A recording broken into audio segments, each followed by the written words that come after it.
The text came through at 9:47 a.m. on a Wednesday. Mom, Uncle Richard passed away last night. Funeral is Saturday. Will reading is Monday at 2 p.m. I stared at my phone screen in the empty staff lounge at Seattle General Hospital, where I'd just finished a 12-hour shift in the cardiac unit. My hands started shaking. Uncle Richard. Dead. I'd spoken to him 3 days ago. Our usual Tuesday evening call. He'd sounded tired but fine, complaining about the Mariners pitching like always. We talked about his garden, about the book he was reading, about absolutely nothing important. The way we always did. You okay? My coworker Lisa touched my shoulder. My uncle died, I said quietly. Oh, Emma. I'm so sorry. I nodded, unable to speak past the tightness in my throat. I excused myself and went to my car, where I sat in the parking garage and cried for 20 minutes. Uncle Richard had been 78. I'd known this day would come eventually. Knowing didn't make it hurt less. My phone buzzed again. Mom, don't expect anything at the will reading. He barely knew. We were his real family. I stared at that message for a long time.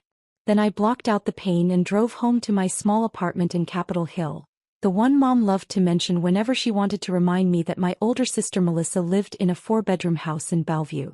The funeral was exactly what I expected. Mom and Dad arrived early in expensive black. Melissa came with her husband Brandon and their 2 kids. Kyle showed up late, reeking of cologne. I'd arrived an hour early to be alone with Uncle Richard before everyone else. The service was brief. The pastor spoke in generic platitudes. Melissa cried loudly. Mom dabbed her eyes. Dad stood stoic. I didn't cry. I'd already cried. Instead, I thought about Tuesday evenings. At the reception afterward, held at Mom and Dad's house in Medina, the family gathered in clusters. I stood alone by the window holding a cup of coffee I didn't want. Emma. Mom approached, her voice low. We need to discuss Monday. The will reading. Yes. She glanced around, then moved closer. Your father and I have been thinking. Richard's estate is substantial. The house alone is worth at least $1 million, and he had investments, savings. We're talking significant money. Okay. We were his immediate family. Your father is his only sibling. It's only natural that the bulk of the estate would go to us, with portions for you kids. I said nothing. But you should understand, Mom continued, that Richard barely knew you, Emma. You visited him, a few times a year. Every Tuesday for 6 years, I thought. But you didn't know that. We were the ones who really cared for him, Mom said. We were his real family. So when the will is read on Monday, don't expect anything significant. Maybe a small token amount. That would be appropriate. Okay, I said quietly. Dad joined us, drink in hand. Emma. Your mother's right. Richard and I were close. Brothers. You understand how inheritance works. It goes to immediate family first. When was the last time you saw him? I asked. Dad frowned. What? When was the last time you saw Uncle Richard? Before he died. Christmas, Dad said. We had him over for Christmas dinner. 8 months ago. They'd had him over for 4 hours on Christmas Day. I'd been there too. Uncle Richard had looked uncomfortable the entire time, surrounded by expensive decorations and expensive food and expensive people discussing expensive things. He seemed fine then, Mom added. Healthy. This was very sudden. It wasn't sudden. Uncle Richard had been diagnosed with congestive heart failure 2 years ago. I'd taken him to every cardiology appointment. I'd picked up his medications. I'd helped him understand his treatment plan, using my nursing background to translate the medical jargon. But my family didn't know any of that. Melissa appeared with a glass of white wine. Are we talking about the will reading? Yes, Mom said. I was just explaining to Emma not to expect much. Obviously the house will go to Mom and Dad, Melissa said. They can sell it and use the money for retirement. The rest should probably be split among us kids. Fair and equal. We'll see what Richard decided, Dad said carefully. Did he have a will? Kyle asked, joining our circle. Of course he did, Mom said. He was very organized. His lawyer called to schedule the reading. Everyone named in the will has to attend. Everyone? I asked. You, me, your father, Melissa, Kyle, Mom listed. And a few others, I assume. Probably some charities. Richard was sentimental like that. Sentimental. They thought Uncle Richard was sentimental. Uncle Richard was practical, logical, direct. He didn't believe in wasting time or money. He'd worked as a structural engineer for 40 years, retiring at 65 with a solid pension and smart investments. He'd bought his house in Ballard in 1982 for $95,000. It was now worth $1.2 million. I knew all this because we talked about it every Tuesday for 6 years. But my family thought he was just a sentimental old man who handed out candy to his nieces and nephews at Christmas. The reception wound down. I helped clean up as I always did while Melissa supervised and Mom directed. Dad retreated to his office. Kyle left early, claiming he had plans. "See you Monday," Mom said as I was leaving. 2:00. "Don't be late." "And Emma?" He touched my arm. "Try to dress professionally. This is important." I drove home thinking about the first time I'd really talked to Uncle Richard. I'd been 24, fresh out of nursing school, drowning in student debt. I went to his house to drop off something Mom had asked me to deliver. Uncle Richard had invited me in for coffee. We talked for 3 hours. He was funny, but intelligent. He asked about my work, really asked. He listened to my answers. No one else ever asked me about work. Before I left, Uncle Richard said, "You should come back next week. I make pretty good coffee." I came back. And kept coming back. Every Tuesday evening for 6 years straight. He became my best friend. And no one in my family knew. They knew I visited Uncle Richard sometimes. Mom would mention it occasionally, usually as a criticism. "You should spend less time with that old man and more time building your career. Or find a boyfriend instead of wasting your evenings." But they never asked what we talked about. They never asked why I went. They assumed I was just being nice to a lonely old relative. They had no idea that Uncle Richard had been the only person in my family who actually knew me. Monday arrived too quickly and not quickly enough. I took the day off work. I dressed in my best professional clothes. Black pants, white blouse, blazer. The outfit I'd bought for job interviews but rarely wore. The law office was in downtown Seattle on the 34th floor of a sleek glass building. The waiting room had floor-to-ceiling windows overlooking Elliott Bay. Mom and Dad were already there when I arrived at 1:55 p.m., sitting on a leather sofa talking quietly. Melissa and Brandon sat across from them. Kyle was on his phone in the corner. "Emma." Mom stood. "Finally. We were worried you'd be late." "It's 1:55. The meeting is at 2. Early is on time is late," Mom said, one of her favorite phrases. The receptionist smiled at me. "You must be Emma Chin. Mr. Hartwell is expecting you. You can all go in now." We filed into a large conference room. Dark wood table, leather chairs, law books lining the walls. Very official. Very intimidating. A man in his 60s stood as we entered. "Good afternoon. I'm Robert Hartwell, Richard Chen's estate attorney. Please everyone have a seat." We arranged ourselves around the table. Mom and Dad sat at one end, the power position. Melissa and Brandon beside them. Kyle across from them. I sat at the far end, as far from everyone as possible. Mr. Hartwell opened a leather portfolio. "First, let me express my condolences. Richard was a wonderful man. I had the pleasure of working with him for over 20 years. Mom nodded graciously. "Thank you. He spoke highly of you." Had he? I'd never heard Uncle Richard mention his lawyer. "Before we begin," Mr. Hartwell said, "I want to clarify a few things. This will was executed 18 months ago in March of last year. Richard was of completely sound mind. The will was witnessed by 2 unrelated parties and notarized. It is legally binding." "Of course," Dad said. Richard also left instructions that I was to read the will in its entirety, with no interruptions, and then answer questions afterward. I'd appreciate everyone's cooperation with that. We all nodded. Mr. Hartwell put on reading glasses. "The last will and testament of Richard Michael Chin, executed March 15, 2024. He read through the opening legal language. Declarations that Uncle Richard was of sound mind, that this superseded all previous wills, that he appointed Mr. Hartwell as executor. Then he reached the bequest. To my brother Daniel Chin and his wife Patricia Chin, I leave the sum of $5,000 each for a total of $10,000. Silence. Mom's face froze.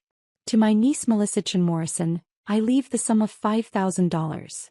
Melissa's mouth opened. What? Please hold questions until the end, Mr. Hartwell said gently. To my nephew Kyle Chin I leave the sum of $5,000. Kyle put his phone down looking confused.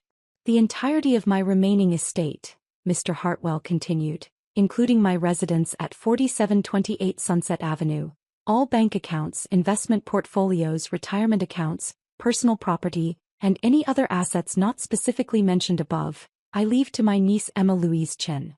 The room went completely silent. I couldn't breathe. The estate has been valued at approximately $3.2 million, Mr. Hartwell said, still reading. This includes the Ballard residence valued at $1.2 million, investment accounts totaling $1.7 million, savings and checking accounts of $200,000, and personal property and vehicles valued at approximately $100,000. Mom's face had gone white. Chilly white. Richard also left a letter to be read at this time, Mr. Hartwell said. He pulled out an envelope. To my family and to Emma, this letter explains my decision. He opened it and began reading in Uncle Richard's voice. Practical, direct, no wasted words. To my brother Dan and his wife Patricia. You are good people. You worked hard, built successful careers, raised 3 children. I'm proud of you. But let's be honest with each other. You visited me once a year at Christmas. You called on my birthday and major holidays. That's fine. I don't fault you for it. You had busy lives. To Melissa, you're ambitious and driven. You've built a beautiful life. The few times you visited, you were polite but distracted, always checking your phone, always rushing to leave. That's okay. I understand. To Kyle, you're young and figuring out your path. The handful of times you came by, it was because your mother made you. You were bored the entire time. I don't blame you for that either. Here's the thing though. For the past 6 years, Emma has come to my house every single Tuesday evening. 6 to 8 p.m. Like clockwork. He never missed. Not once. She came when she was exhausted from 12-hour hospital shifts. He came when she was sick with the flu herself. She came during snowstorms and heat waves. She came when she had her own problems and worries. She didn't come because she had to. He came because she wanted to. We drank coffee. We talked. About everything. She told me about her patients, about the challenges of being a nurse, about her dreams of maybe becoming a nurse practitioner someday. I told her about my career, about engineering, about your mother, her grandmother, who died before Emma was born. She listened to my stories. She laughed at my jokes. He cared about my opinions. When I was diagnosed with heart failure 2 years ago, Emma took me to every appointment. She made sure I understood my medications. He helped me modify my diet. She checked on me between our Tuesday visits, calling to make sure I was okay. She did this while working full-time. While dealing with her own challenges. While being dismissed and overlooked by her own family. None of you knew any of this. You didn't know because you never asked. You assumed Emma was just being nice, that she visited, sometimes, that she was wasting her time with a boring old man. But Emma saw me. Actually saw me. Not as an obligation or a burden or a source of future inheritance. As a person. A friend. She gave me something precious in my final years. Her time and her genuine care. That's worth more than money can measure. So I'm leaving her the money. To Dan, Patricia, Melissa and Kyle, your $5,000 bequests are not insults. They're acknowledgments. You're family. I loved you. But Emma earned this inheritance through 6 years of showing up, consistently and selflessly. If you're angry about this decision, I understand. But ask yourselves, when was the last time you spent 2 hours with me just talking? When was the last time you asked about my life, my thoughts, my fears? Emma asked. Every Tuesday. For 6 years. That matters. With love and no regrets, Richard Chin. Mr. Hartwell set down the letter. The silence in the room was suffocating. I had tears running down my face. I couldn't stop them. This is insane, Melissa said. Her voice was shaking. This isn't legal. He was clearly manipulated. I assure you, Mr. Hartwell interrupted calmly, the will is completely legal and valid. Richard was evaluated by his physician 3 weeks before executing this will. The doctor certified that he was of sound mind and not under any undue influence. She's a nurse. Mom's voice was sharp. He had access to him. She could have. Mrs. Chin. Mr. Hartwell's voice was firm now. I'm going to stop you right there. Any allegations of impropriety could expose you to legal liability. Richard made this decision freely and clearly. I was present when he executed the will. I spoke with him at length about it. He was absolutely certain. But $3 million, Dad said. He looked stunned. That's... Richard, we're your family. Your brother. And Emma is your daughter, Mr. Hartwell said quietly. Richard's niece. Also family. This is different, Mom insisted. She spent a few hours a week with him. We spent decades. With respect, Mrs. Chin, what matters is not the history but the present. Richard makes that clear in his letter. Emma was present during his final years. That's what he valued. Kyle was staring at me. You never told us. About the Tuesday visits. You never asked, I said softly. 3.2 million, Melissa said. She looked at me with an expression I'd never seen before. Pure fury. You manipulated an old man. Melissa. Brandon put his hand on her arm, but she shook it off. No. This is fraud. We're contesting this. We have to. That is your right, Mr. Hartwell said. However, I must warn you that any contest will be expensive and, in my professional opinion, doomed to fail. Richard anticipated this possibility. He left detailed documentation. Phone records showing Emma's daily check-in calls. Visitor logs from his doctor's appointments showing Emma attended every single one while none of you attended any. Receipts for medications, groceries, and care items that Emma purchased for him. Testimony from neighbors who only ever saw Emma visiting. He pulled out a thick folder. Richard was an engineer. He documented everything. If you contest this will, all of this evidence will be presented in court. It will show quite clearly that Emma provided years of care while the rest of the family provided minimal contact. Mom's face was red now. We had busy lives. Careers. Responsibilities. So did Emma, Mr. Hartwell said. She's a full-time cardiac nurse. She still found time. How long would a contest take? Dad asked. He sounded tired. 6 months to a year typically. Legal fees would likely run $25,000 to $50,000. And again, based on the evidence, you would almost certainly lose. The court would likely award Emma her legal fees as well, meaning you'd be responsible for those costs on top of your own. So we're just supposed to accept this? Melissa demanded. That's your decision to make, Mr. Hartwell said.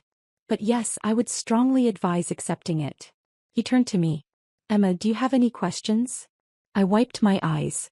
When did he decide this? To leave everything to me.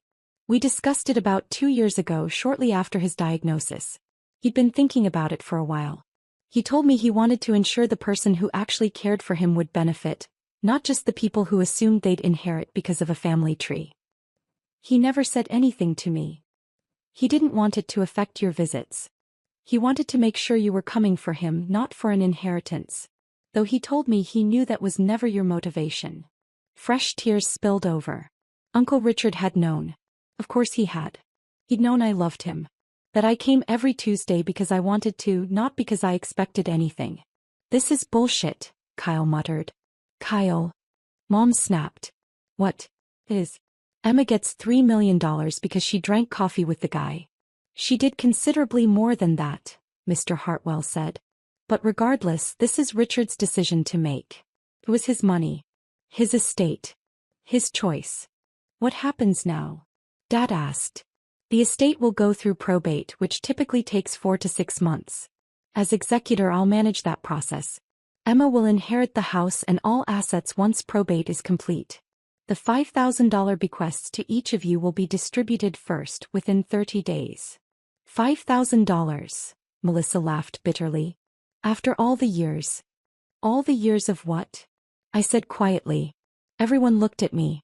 All the years of visiting once? Of calling on holidays? Of treating him like an obligation? How dare you, Mom said. I'm not saying it to be cruel. My voice was steady now. But Uncle Richard was right. You barely knew him. None of you did. You knew he existed. You knew he was family. But you didn't know him. And you did. Melissa challenged. Yes. I knew his favorite book was Lonesome Dove. I knew he cried when his wife died 20 years ago and never really got over it. I knew he was scared of dying alone. I knew he loved the Mariners but thought they'd never win a World Series. I knew he voted for Democrats even though his engineering colleagues all thought he was crazy. I knew he wanted to visit Japan but never did because Aunt Lily died before they could take the trip. I looked around the table. Did any of you know any of that? Silence. He was just Uncle Richard, Kyle said defensively. The old guy we saw at Christmas. Exactly. And that's fine. You had your own lives. I'm not judging you for that. But don't be angry with me because I actually spent time with him. You're taking advantage of an old man's loneliness, Mom said coldly. No. I was giving him companionship. There's a difference. Mr. Hartwell closed his portfolio. Unless there are legal questions, I think we're finished here. Emma, please call my office tomorrow and we'll begin the probate process. Everyone else, you'll receive your bequests within 30 days. We all stood. The silence was crushing. In the elevator down, no one spoke. We were all crammed together in the small space, not looking at each other. When we reached the lobby, Mom turned to me. If you had any decency, you'd split that money with your family. No, I said. No. Uncle Richard left it to me. He explained why. I'm going to honor his decision. You're being selfish, Melissa said. Maybe. Or maybe I earned it. Either way, it's mine now. I walked away from them out into the Seattle afternoon. My phone started buzzing before I'd even reached my car.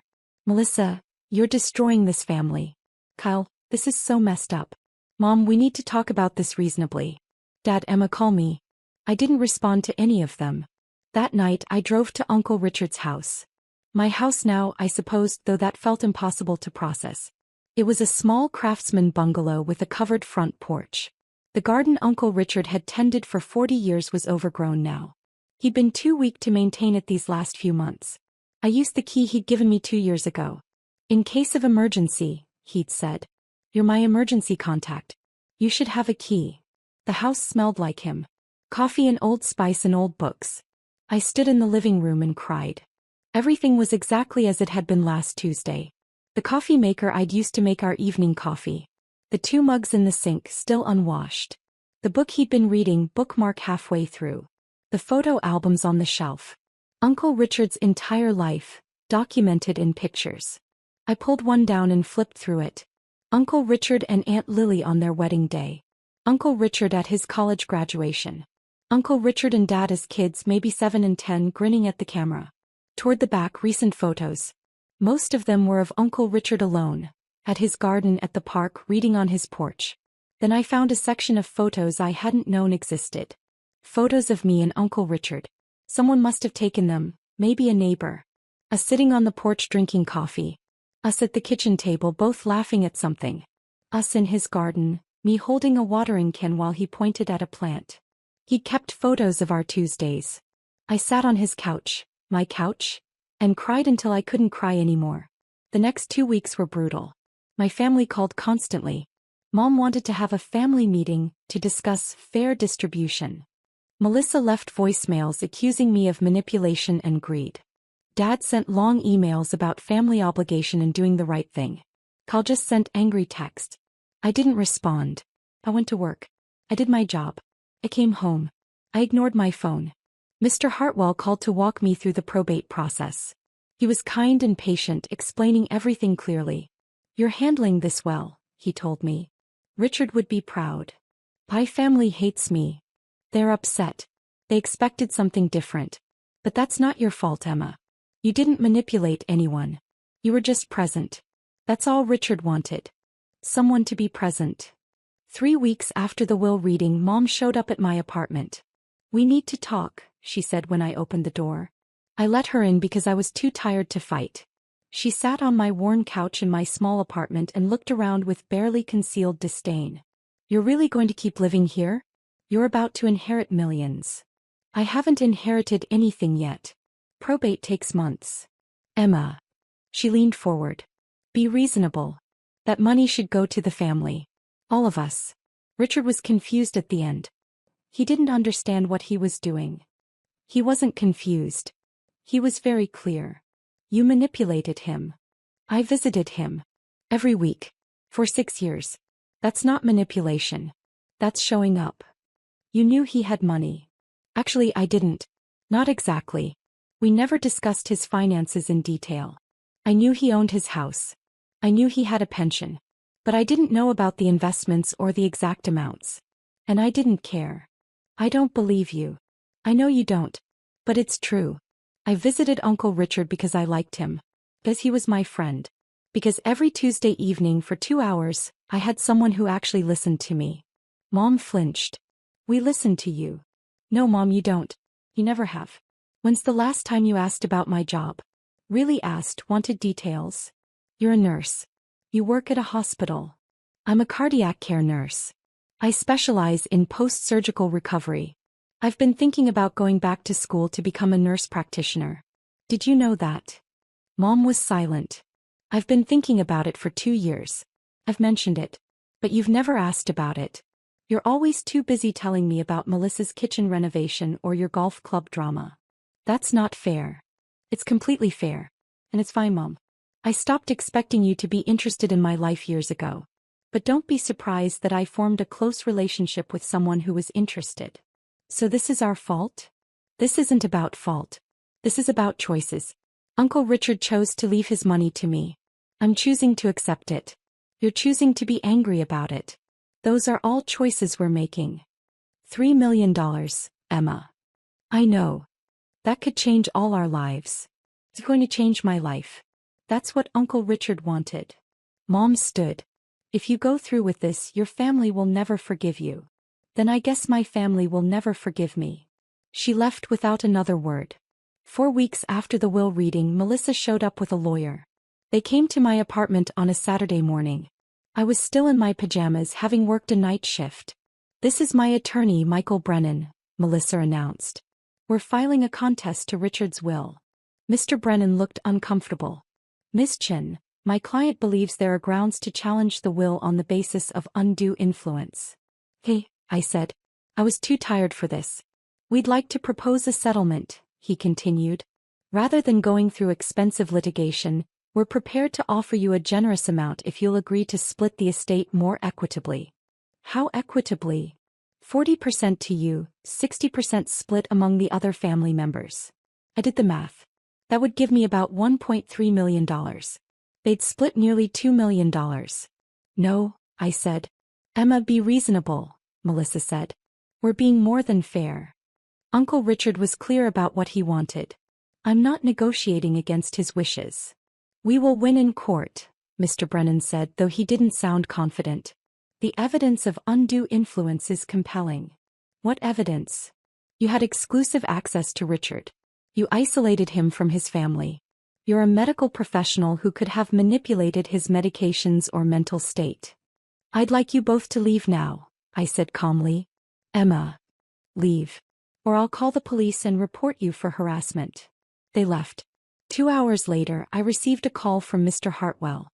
Your sister has filed a will contest, he said. I expected this. Don't worry. Should I be worried? No. Frankly, they have no case. I spoke with their attorney. He knows it too.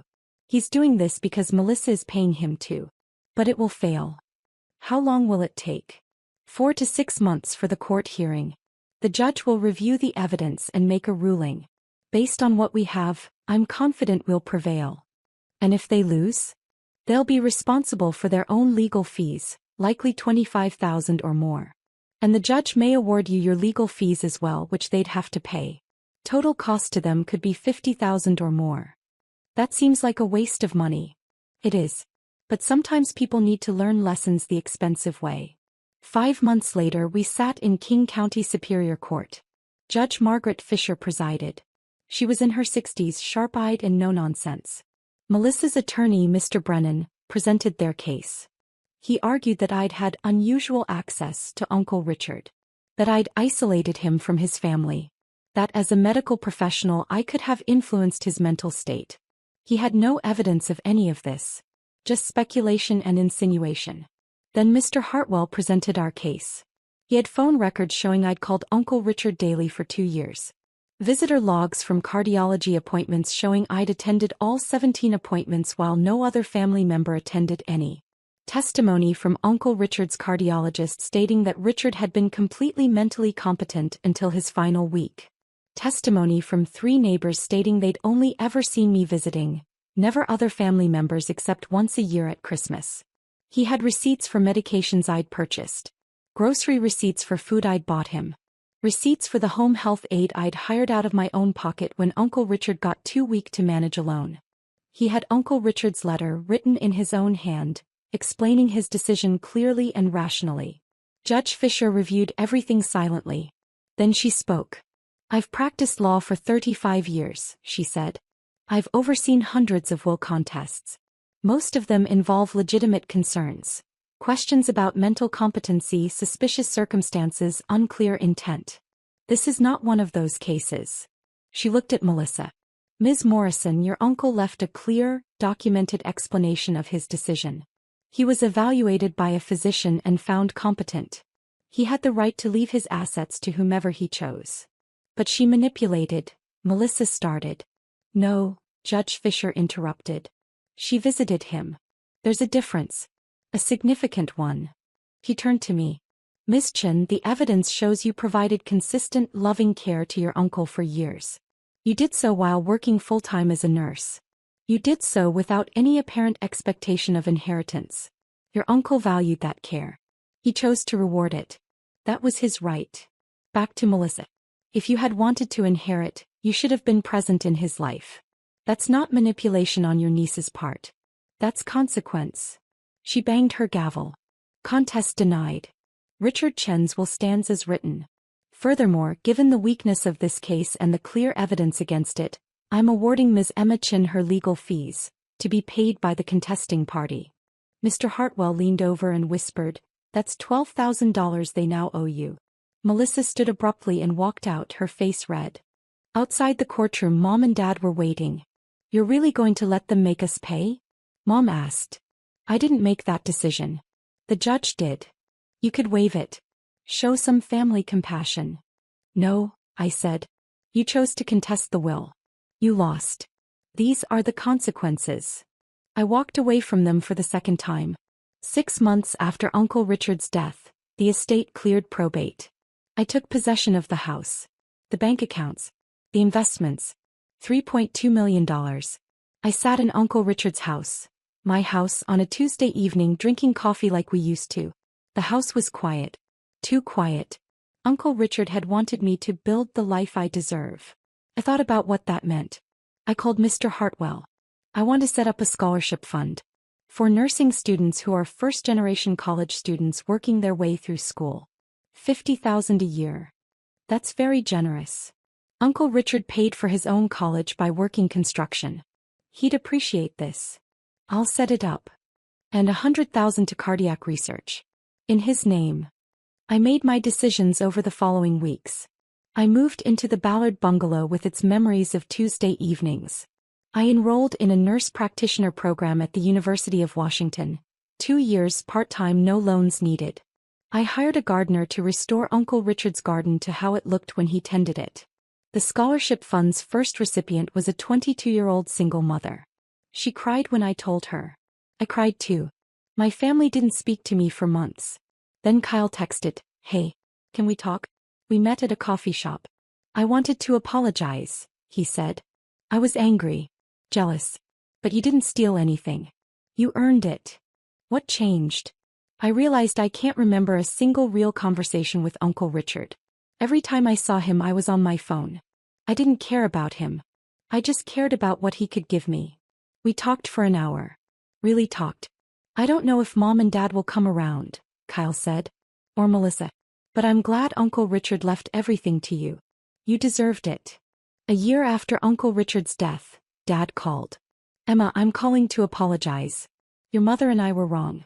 We were angry because we felt entitled. But we didn't earn it. You did." His voice cracked. "I called Richard 4 times a year. Saw him once. I told myself that was enough. But we weren't close. We were just related. You had a real relationship with him. That's my failure, not yours. I loved him, Dad. I know. And he loved you. I'm sorry for how we treated you. For not seeing what you were doing. For being angry instead of proud. I forgive you. But I'm not giving back the money. I know. And I'm not asking. That money is yours. Richard wanted you to have it. I respect that now. Mom called 2 days later with a more difficult apology. He was trying. Melissa never apologized. 2 years of silence. Then a cancer scare brought us to the hospital. I visited with flowers. Why are you here? She asked. Because you're my sister. And because I'm a nurse. And because I know how scary this is. We both cried. It was a start. 3 years after Uncle Richard's death, I completed my nurse practitioner degree. I took a job at a cardiology clinic specializing in heart failure patients, the same condition Uncle Richard had. I helped patients understand their medications, their prognosis. I made sure no one faced their diagnosis alone. It felt like honoring Uncle Richard's memory. I still lived in his house. On Tuesday evenings I'd sit on the porch with coffee and talk to him about my week, my patients, my life. The scholarship fund had helped 12 students. 3 graduated and became nurses. They sent thank you cards with photos in their scrubs. Uncle Richard would have loved that. My family relationships slowly healed. Dad and I talked every few weeks. Mom was trying. Kyle and I rebuilt something real. Melissa and I worked on it over coffee. It would never be perfect. But it was something. I thought about Uncle Richard's gift often. Not just the money but what it represented. Someone had seen me. Had valued me. Had loved me. He'd given me the knowledge that I was worth showing up for. That my time mattered. That my care mattered. That I mattered. That was the real inheritance. The money was just proof.